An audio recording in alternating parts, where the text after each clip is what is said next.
Vamos a hablar con el diputado Héctor Recalde, que nos está viendo y escuchando. Diputado, ¿cómo está? Buenas tardes. Buenas tardes, ¿cómo le va? ¿Cómo ¿Qué anda? tal? ¿Bien? Muy bien, gracias. Bueno, gracias Héctor por este contacto. Le queríamos preguntar por algunos proyectos que están dando vueltas y que aparentemente, bueno, habría intención del oficialismo para que avancen en relación a custodiar un poco más lo que sucede en términos de precios y las remarcaciones de los supermercados. Cuénteme un poquito cuáles son las alternativas que barajan. Bueno, usted sabe que después que la presidenta dio un discurso en el Salón de Mujeres de la Casa de Gobierno, hablando de cómo podía ser que una empresa privada que da servicios públicos frente a la falta de pago de un par de cuotas corte de servicio a los usuarios, dijo, y nosotros como gobierno, como representante de la soberanía popular, sancionamos una empresa porque viola determinada obligación y sin embargo cuando le aplicamos la multa no es pagada, se recurre, pasan años y no se cumple. A partir de eso, hubo dos proyectos originarios. El primero de todo fue el del senador Aníbal Fernández, que hizo lo que es un viejo principio del derecho romano que se llama en latín solve et repete, o sea, pague y después reclame. Lo presentó en el Senado y yo presenté uno con otros contenidos, además, en la Cámara de Diputados. Después se presentaron otros más. Juan Cabandier presentó, según yo tengo registrado, y creo que hay algunos otros. En cuanto al mío, trato de actualizar las multas, darle movilidad para que no se queden perdidas en el tiempo, coherentizar todos los temas con los plazos procesales, porque son tres leyes las que juegan: ley de abastecimiento, defensa del consumidor y libertad comercial, para que haya coherencia y que realmente al actualizar las multas tengan vigencia, porque si no, a veces en el juego de comparar costos con beneficios, si el costo de la multa es menor al beneficio que se obtiene violando la ley, viola la ley. Bueno, las noticias que tengo es que el diputado Alex Ziegler, diputado de nuestro bloque de Misiones, que es el presidente de la comisión respectiva, comenzará la semana que viene a que los asesores estudien sobre los proyectos existentes para motorizar y hacer en realidad, no sé bien cuáles serán los contenidos finales, pero analizando todo esto tiene que ver con la política de precios cuidados, que ha sido muy importante en mi lectura para frenar la estampida irrazonable de precios, irrazonables por muchas causas. Algunas serán la avidez, el ansia de mejorar la tasa de rentabilidad, pero al mismo tiempo me parece que alguna actitud de debilitar al gobierno venía mezclada con estas causas. El tema, Así Recalde, que, es cómo se determina, ¿no?, cuando hay un abuso por parte del comerciante a la hora de fijar precios y cuando esto es fruto simplemente de un proceso inflacionario. Creo que ahí es donde estamos hilando muy fino. bueno, mire, Pablo, por supuesto que todo esto para nosotros siempre rigen los principios republicanos que tienen que ver con la presunción de inocencia, la defensa en juicio y el debido proceso legal. Ahora, le doy una referencia. Las empresas firmaron acuerdos para esta política que se llama de precios cuidados, firmaron acuerdos, convenios. Hoy estoy muy latino. Derecho romano también decían pacta sunt servanda, es decir, los pactos se hacen para ser cumplidos. Usted sabe que a la semana ya había violaciones. Y fíjese que el gobierno estima que vamos bien porque se cumple el 73% más o menos de los acuerdos suscriptos. Es decir, que se viola el 27%. Entonces, después del debido proceso, cuando se constata la sanción, lo que hacen las empresas, Augusto Costa, el secretario de Comercio, impuso 31 millones de pesos de sanciones, no cobró un solo peso del Estado. Entonces, realmente me parece conmovedor que el Estado no pueda percibir, porque después se diluye esto, pasa el tiempo, están esperando una moratoria, alguna especie de conmutación de las penas, no sé. Pero la realidad es que hay otro principio jurídico universal que dice no hay obligación sin sanción.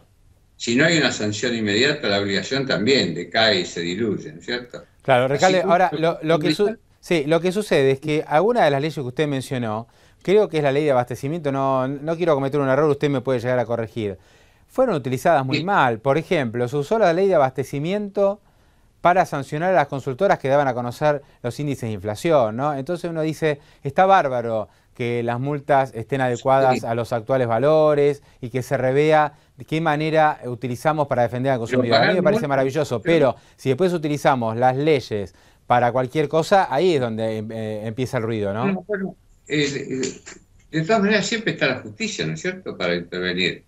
Pero lo que usted me dice, yo no recuerdo la aplicación de la ley de abastecimiento de estos casos, pero supongo que no habrán pagado nada, ¿no? No, no pagaron nada, pero la justicia terminó imputando a Moreno todo esto y procesándolo. En una sociedad civilizada, cuando alguien siente que se le viola los derechos, lo que tiene que hacer es recurrir a la justicia. Y si la justicia dijo que estaba mal aplicada la sanción cae. Pero yo estoy hablando específicamente de las multas que no se pagan. Y cuando después, fíjense lo que pasó con la explotación del trabajo infantil.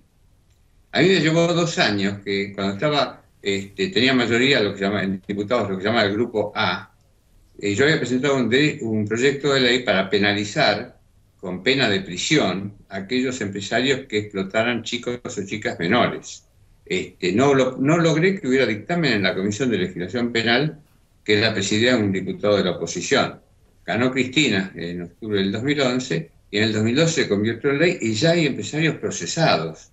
O sea, realmente si no hay sanción, las obligaciones pierden totalmente su eficacia, ¿no? Claro, está bien. Sí. Mire, hay una seguridad jurídica total. Se ha hecho famoso un dicho ahora, que es una medida cautelar no se le niega a nadie, ¿no? Ha habido muchísimas medidas tomadas por el Congreso de la Nación o por el Poder Ejecutivo detenidas por la justicia. Lo que quiere decir que más allá de que yo entienda que a veces irrazonablemente actuó la justicia y no ajustada a derecho, para eso están las apelaciones, ¿es cierto? Pero en definitiva, a uno puede no gustarle una sentencia, pero esas sentencias se cumplen en nuestro país. Pero pensando en voz alta, el tema de las multas, ¿no? Usted se queja porque, claro, cuando aparece alguna irregularidad y se multa a los supermercados, no pagan, porque evidentemente recurren esta decisión administrativa ante la justicia. ¿Está mal eso? O sea, primero deberían pagar para obtener derecho a recurrir a la justicia. ¿Hay que pagar para recurrir a un juez? Eso es sí. Es un derecho.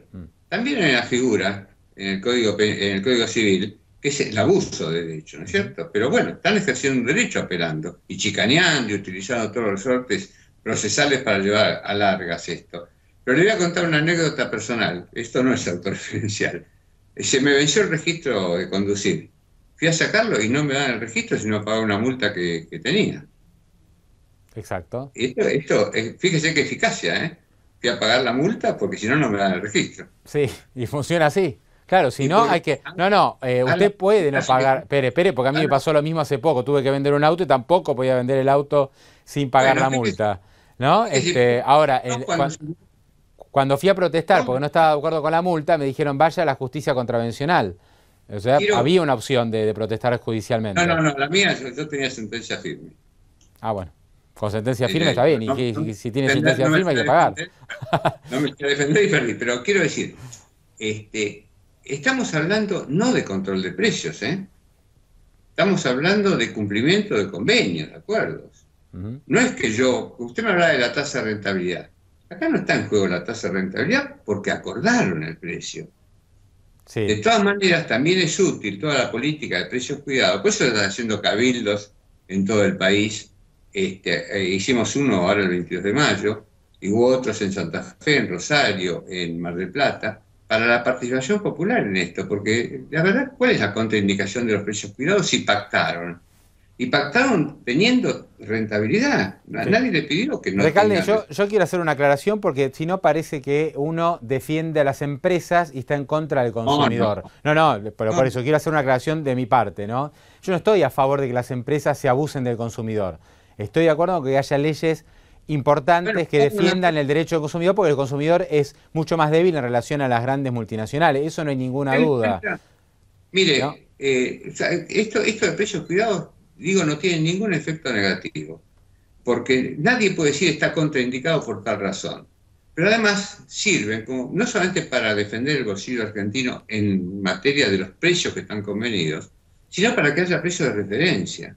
Y también sería muy útil que las empresas cumplan con algo que es una obligación elemental en cualquier sociedad civilizada, que es dar información al Estado. Cuando la resolución 29 de Augusto Costa dice, dígame cómo es la cadena de valor, cuáles son las tasas de rentabilidad, para tener información.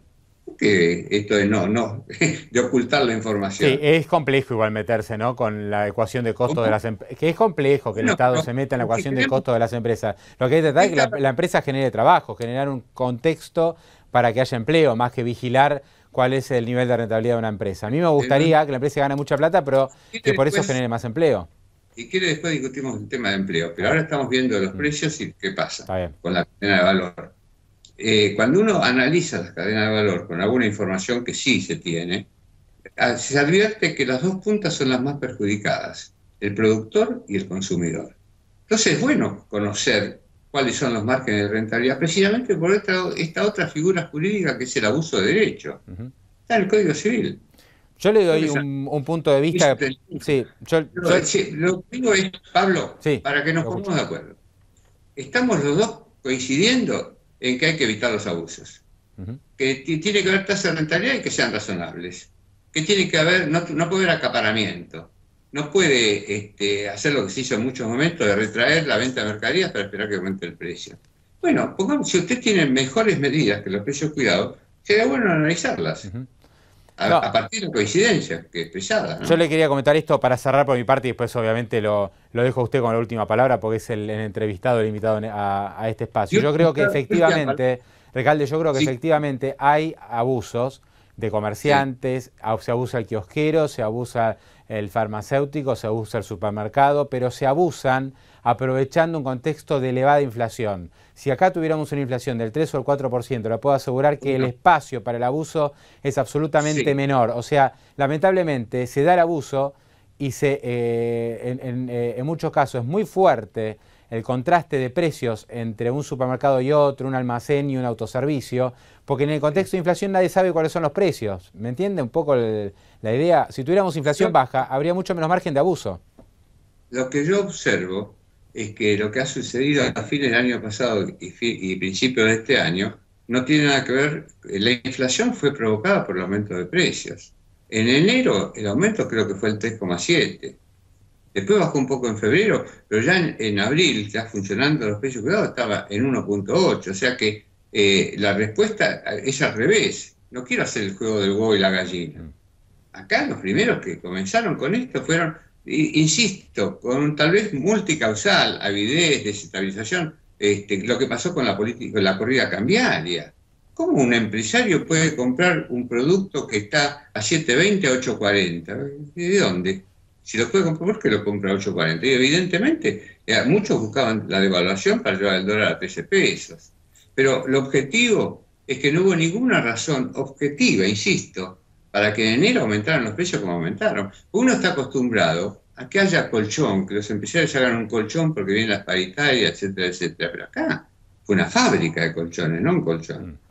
Recalde, es un Y tema interesantísimo, ¿eh? Lo vamos a seguir charlando, lo voy a convocar de vuelta cuando avance este proyecto o estos proyectos que están dando vueltas en el me Congreso, alegro, vamos a seguir discutiendo, ¿le parece? me alegro con coincidencias, Pablo, que Por supuesto. coincidamos en que todo aquel que especula Ujú. y que desestabiliza está Ninguna contra los duda, intereses de la ninguna duda. patria. Héctor, gracias y otro día hablamos Bueno, también del empleo, tema fundamental, ¿eh? En estos momentos ¿cómo en no? Argentina. Un abrazo.